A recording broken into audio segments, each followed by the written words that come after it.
Hi Mills River family, this is Quincy Elliott. I'm the school psychologist at Mills River Elementary School, and I have just been missing working at school so much and seeing all of you kids there. Some of you know me from being around school, and some of you guys are part of our yoga and mindfulness club.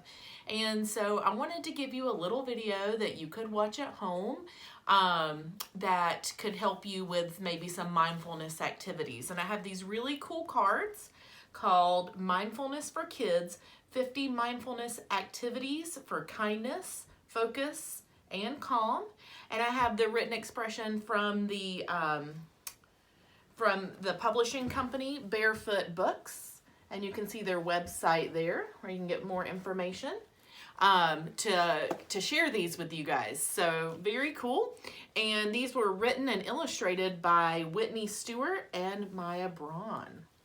But you can find more information there, and I'll put the link at the bottom of the video. Hopefully I'll learn how to do that so you can go see them for more. But some of you, if you're not part of Yoga and Mindfulness Club, maybe you've heard what that word is, and you know a little bit about that, but maybe you don't know very much about it. And so this is the handout that they give us, and it tells us a little bit about what is mindfulness.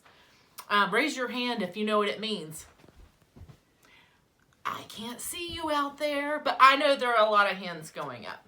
So mindfulness means paying attention with kindness and patience. That means being really nice to oneself, to what's going on inside and outside of you right now.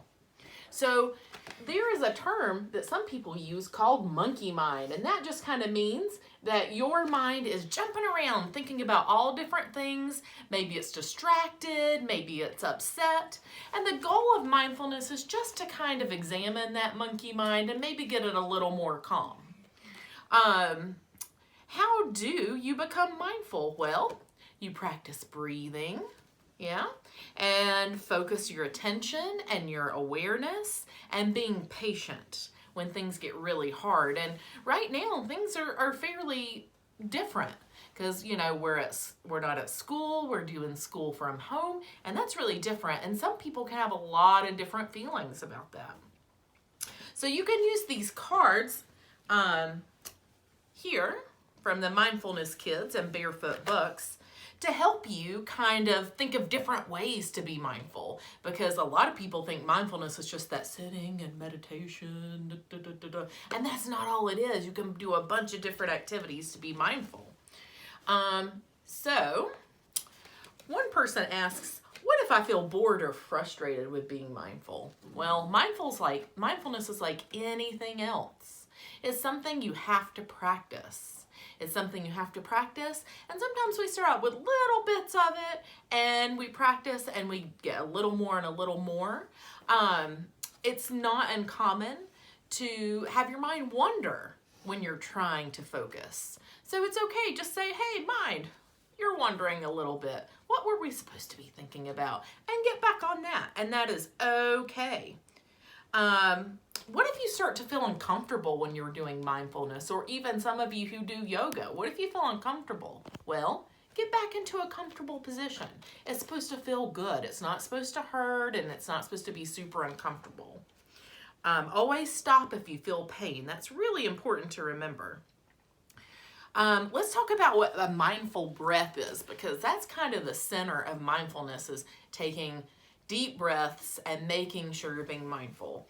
So you feel your breath come into your body, and you kind of notice how that feels, and your belly might expand. And you do that breath through your nose like this. And you focus on your belly expanding, or your tummy and your lungs being full of air. And then when you release the breath, your belly goes in, and you notice what it feels like for your breath to come back out. Now, mindful breathing is not like this, because that might be too hard. Sometimes you get too much air. You need the just right amount. Also, when you sit mindfully, you do want to sit as straight but as comfortably as you can, and you let your whole body kind of relax. You can rest your hands on your lap. You can rest them on your legs. You can tilt your head a little downward or a little bit to the front. You can even close your eyes if that feels good. If closing your eyes is unpleasant, just kind of look in front of you. And for seated activities, you can sit in the floor like I am, or you can sit in a chair. Some activities might make you feel sleepy. If you do feel sleepy when you don't want to, open your eyes. If that doesn't help, then you can take a nap and maybe do the mindfulness later. Okay, so this has a lot of good tips. And also if you visit the website, you can do that. But for today's activity, we're going to look at the mindful mood activity. Look at that picture. Pretty cool. He has a lot of things going on in his day. And this is one that you can use to start your day. So it's a really good one to do in the morning or when you check in after lunch. It's a good one to do. For this one, you will need paper. Oh, I got my paper ready. And crayons or colored pencils or marker or something like that. So this one says, our moods often affect the way we act. Did you know that? If you're in a good mood, and you're happy, you might be kind or generous. If you're grumpy, you might act mean or selfish. That also happens sometimes when we're nervous. We might have behaviors that we're not exactly happy about, right? So it is wise to understand how our moods affect what we say or do. So each morning you can sit mindfully. Now remember, that means in a comfortable position, straight up, and your body relaxed. And you can take 3 soft, slow, and mindful breaths and just think about your mood, okay?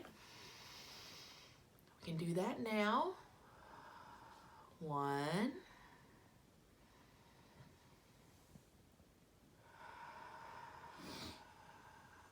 2, 1 more. Great job. Okay, where do you feel your mood? Put your hand there. So right now for me, I'm feeling my mood right here, up in my shoulders and my neck. How does it feel? Does it feel really heavy, like a rock or clay, or does it feel like light as a feather? Well, let's see. For me today, mine's feeling somewhere in between. So now what you want to do is choose a marker or crayon, hey cat, to draw your mood. The blue could mean one mood, red and green could be another. You choose. So look how this guy's drawing his mood. See? It can be maybe just some colors. It can be a full picture. Let's see, I'm going to draw my mood. I'm going to choose purple. Blue. Purplish. Hi, Dayton and Reed. I don't know if you guys knew, I have 2 kids at home. They're helping me video this. Ooh, my mood's kind of feeling all over the place. Sometimes I'm a little tired. Sometimes I'm a little active. Woo! I couldn't really see the orange. Oh, you can't really see the orange? Yeah. And sometimes I feel content. Yeah. Look at that. So my mood has kind of already been all over this morning, and that's okay too. Now, what I want to do is keep my mood drawing where I can see it again. So I might hang this up on my fridge, because that's where I go a lot of the day to help make food for my family or make food for myself or get a drink of water. And it can help remind me of how I've been feeling. Later, I might have a different mood. So I might create a new drawing and let the old mood go. Green. This says, by paying attention to your mood in the morning, you can change how you act throughout the day. Wow. So that's something to think about. So sometimes when we're feeling sad, we might act one way. And sometimes when we're feeling anxious, we might act another way. And sometimes when we're feeling funny, we might laugh. Yeah. Well, Thank you guys for joining me and my kids in this mindful minute. Let's all take one more nice deep breath to end the mood. Reed, what kind of feeling are you having? What feeling? A good mood, a loving mood. And so he's like loving on our dog. This is our dog named Cat, everybody. Hey. Yeah, and she's feeling like she wants some love too. So we're going to sign off and pet our dog for a little while and then get back on some more work. Bye, Mills River. Bye.